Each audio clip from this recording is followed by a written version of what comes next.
Hi everyone. In this video, let's explore the problem of identity. Consider the age-old paradox, the ship of Theseus. It is based on an ancient myth about an Athenian hero who slew the Minotaur. It goes something like this. A shipbuilder designs a ship, takes some building material, in our case it's wood, and builds a magnificent ship, worthy of legend. The hero and his crew sail on this ship for many years, taking part in many adventures, while weather and time take their toll on their vessel.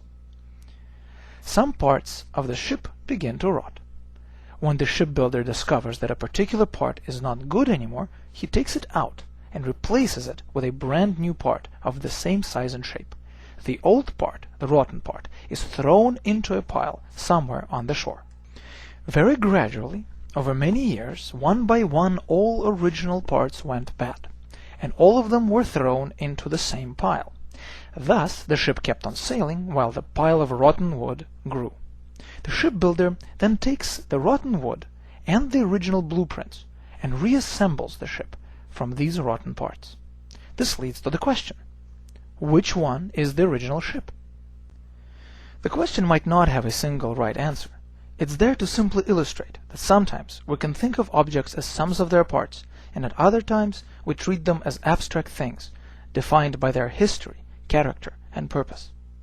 If you think of a ship as a bunch of wood, well then the rotten ship is the original. If you think of the ship as the thing that the hero shipmaker sailed on, well then the good ship is the original. Now let's consider a more interesting case, regarding personal identity. Continuing our practice of using ancient Greeks, imagine that you are Homer. You are shown your favorite beer, but then you're put to sleep. We take away the beer, and then we freeze you, suspending any animation in your body. Don't worry, oh that's right, you can't. We can unfreeze you and revive you later. You won't feel a thing.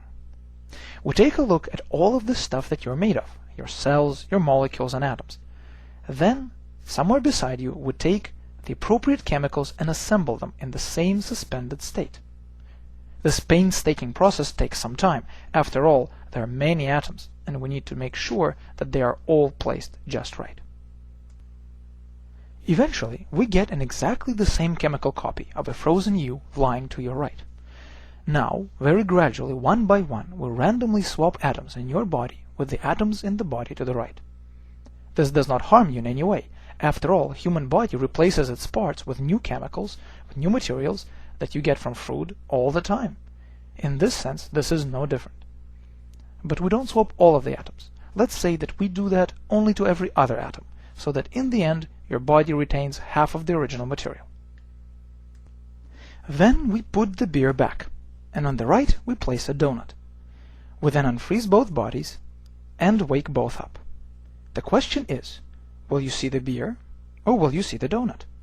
Did the beer stay the same, or did it change into the donut? The rest of us will see two Homers, one drinking beer as if nothing had happened, and the other surprised that the beer is gone, but happy that he found a donut.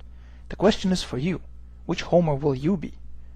I think there is an answer to this question, but like I said, what I think is not that important. What do you think? What will you see?